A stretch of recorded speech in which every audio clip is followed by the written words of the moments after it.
Hello everybody, John here, and today on To The Garage we're bringing you the second part of a very special video, and that is the bringing together of To The Garage and another fabulous YouTube channel, and that is Mark from Granblogismo.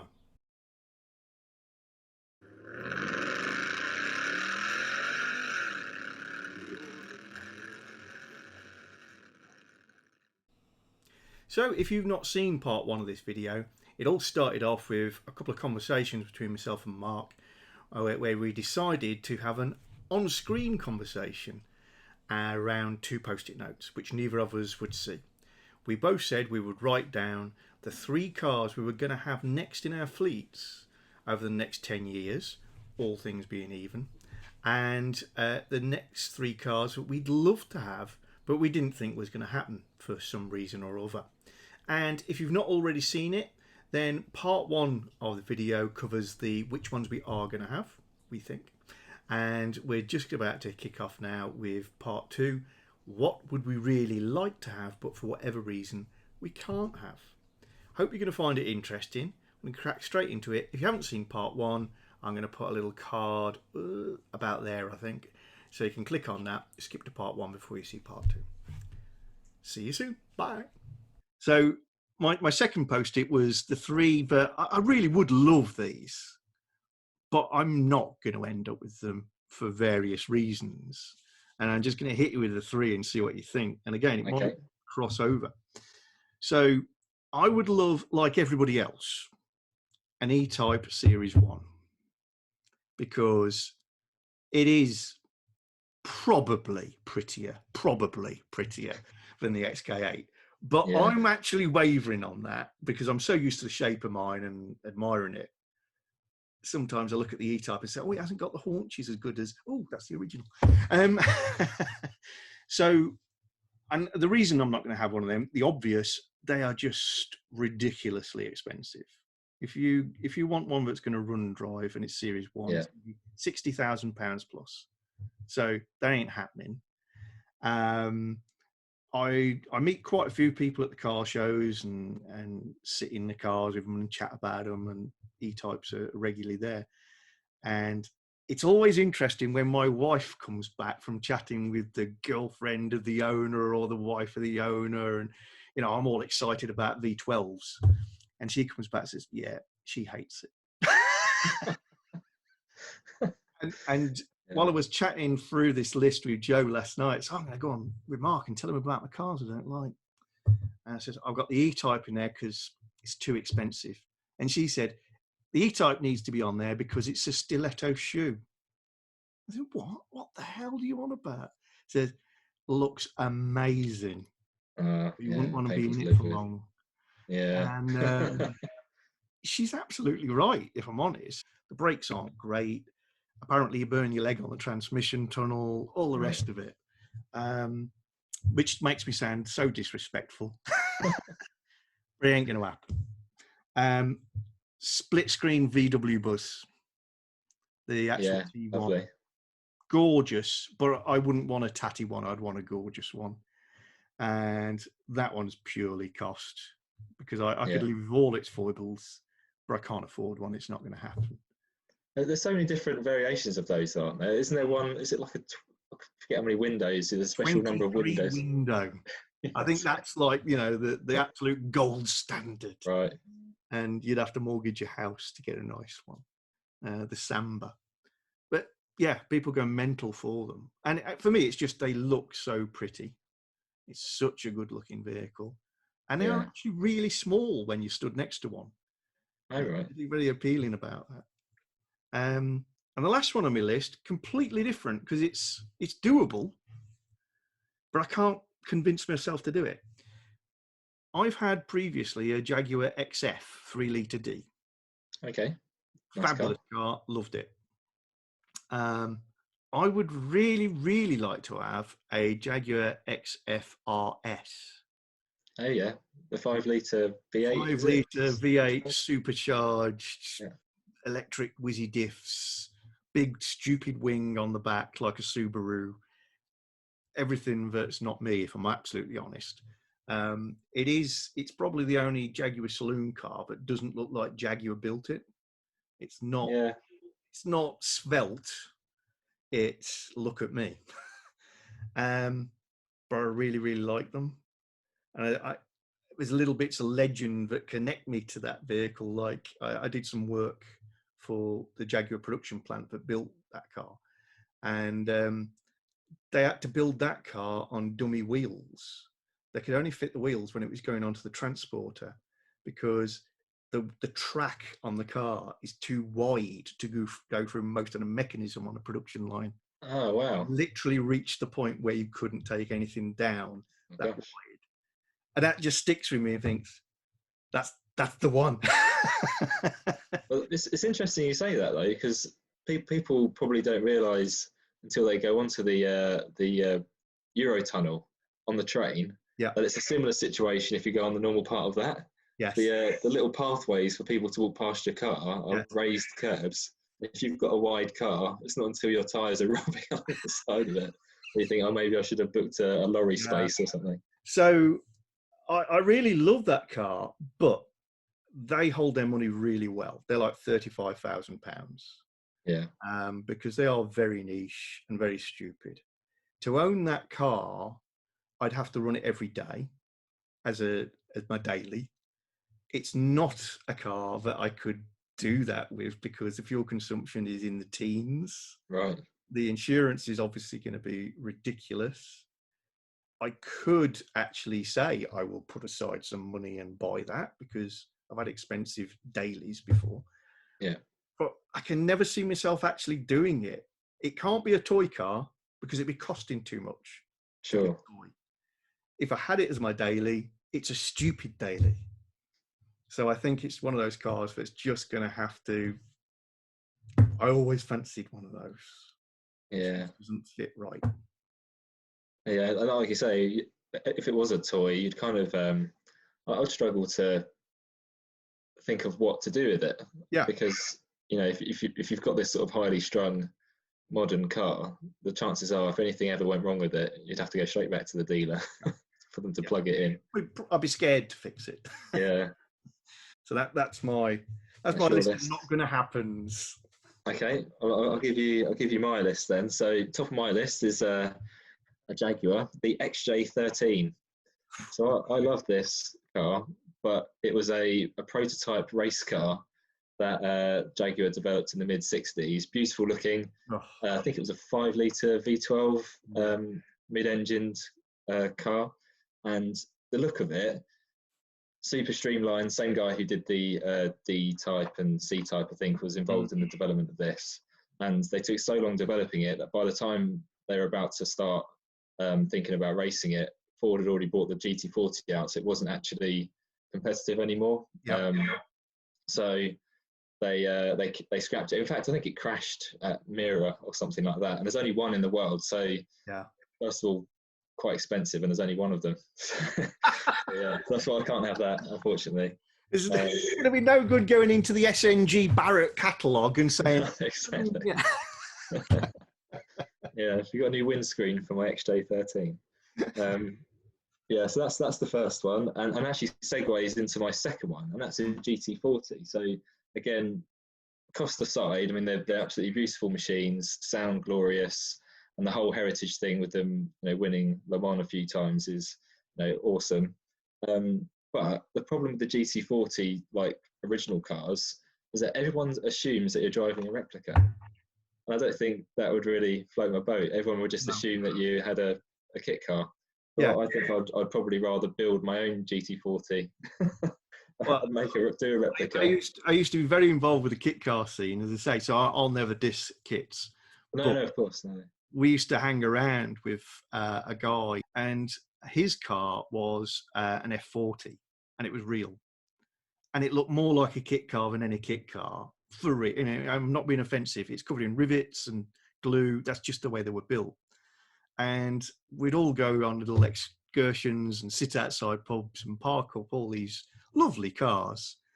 And without exception, every day somebody would go past and say, that's a Fiero, or that's a TR7 with a body kit on, or something like that, to this guy's car.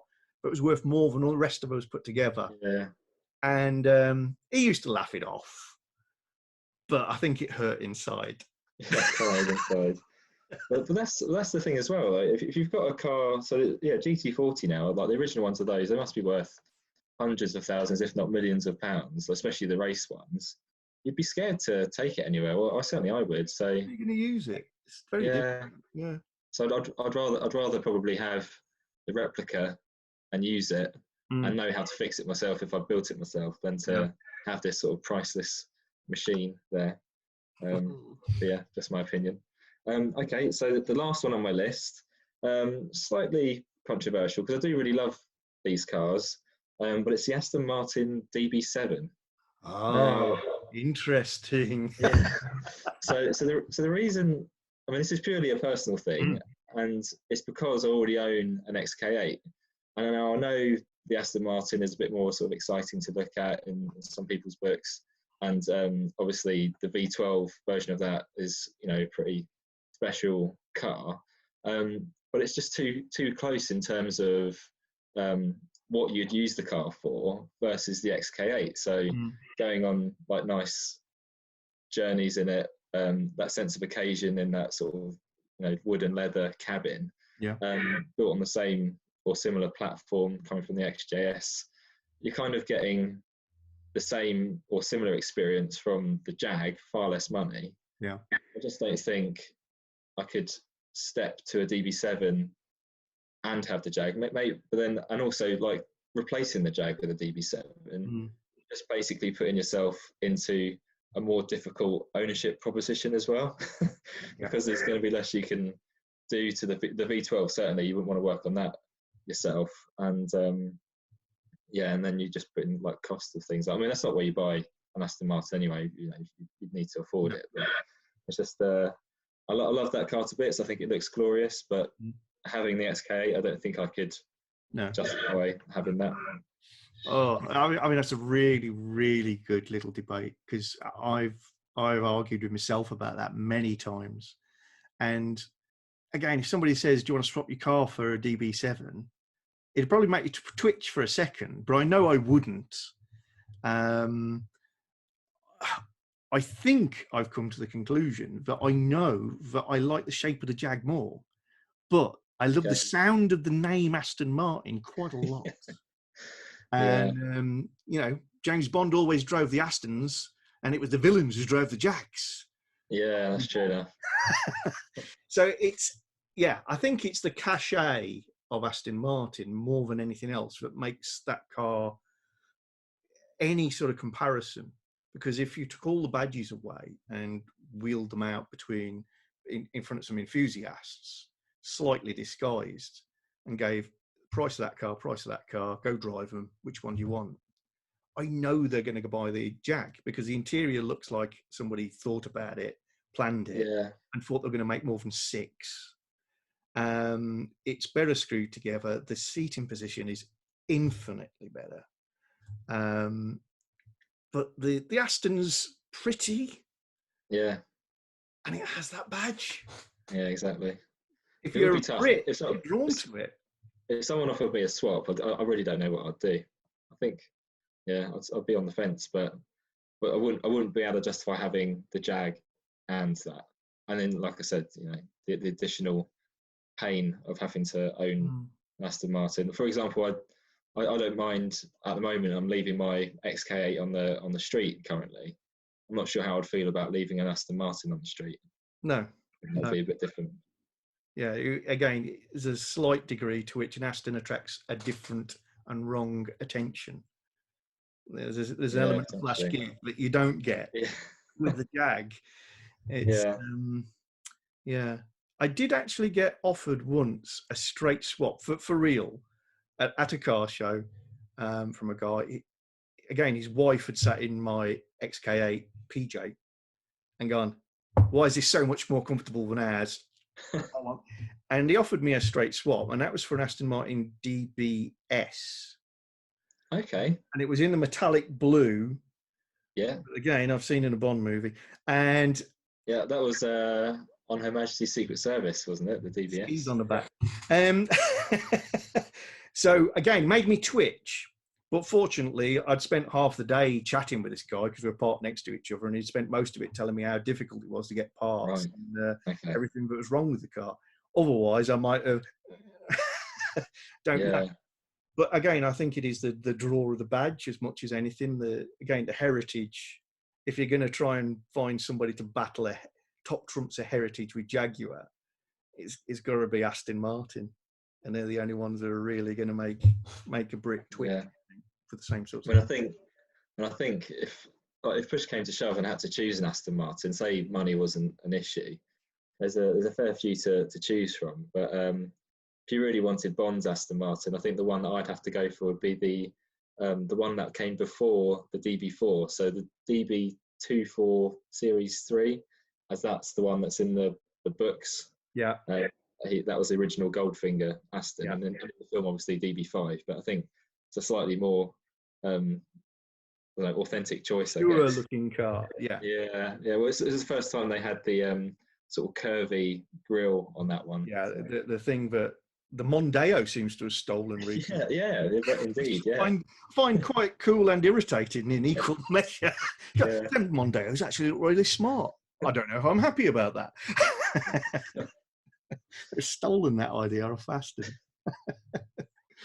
Anyway, well, this has been absolutely fantastic. We should definitely have another little session on a different post-it note.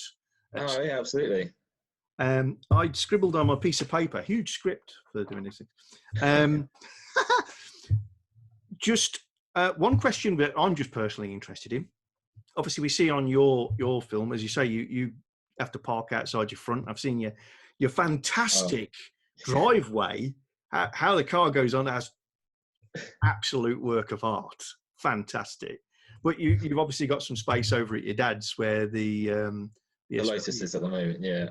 Do you have much in the way of facilities to do your restoration? Do you have sort of undercover space and all the rest? I've really not thought this thing through.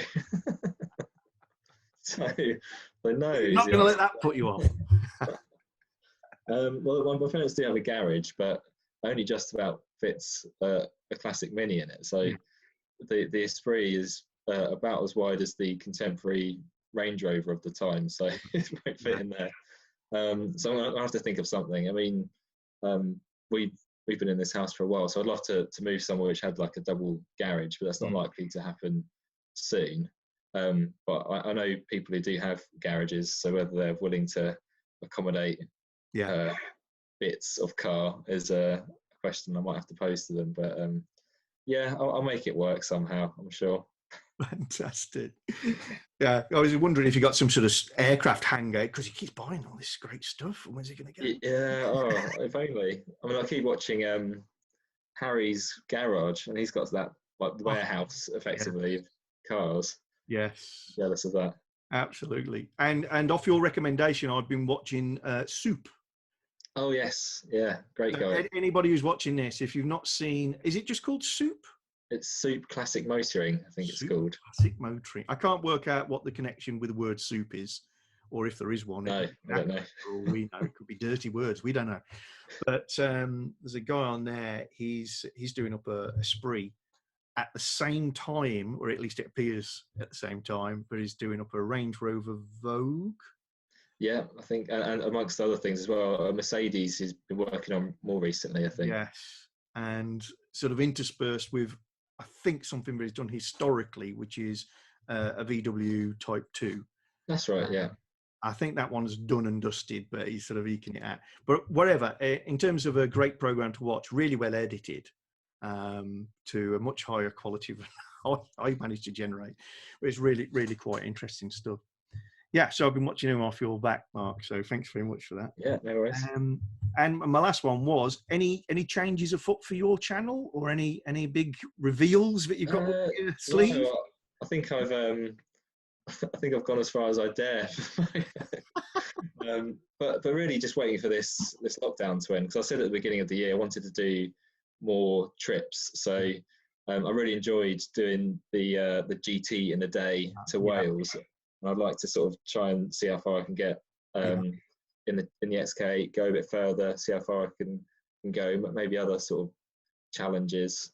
I also wanted to get the MG on a longer run as well. So, I mean, this whole pandemic stuff's really put the brakes on doing those kinds of trips. But it's, I mean, I probably wouldn't have bought the Esprit if we hadn't done it. So, you know, it's opened up different avenues. Yeah.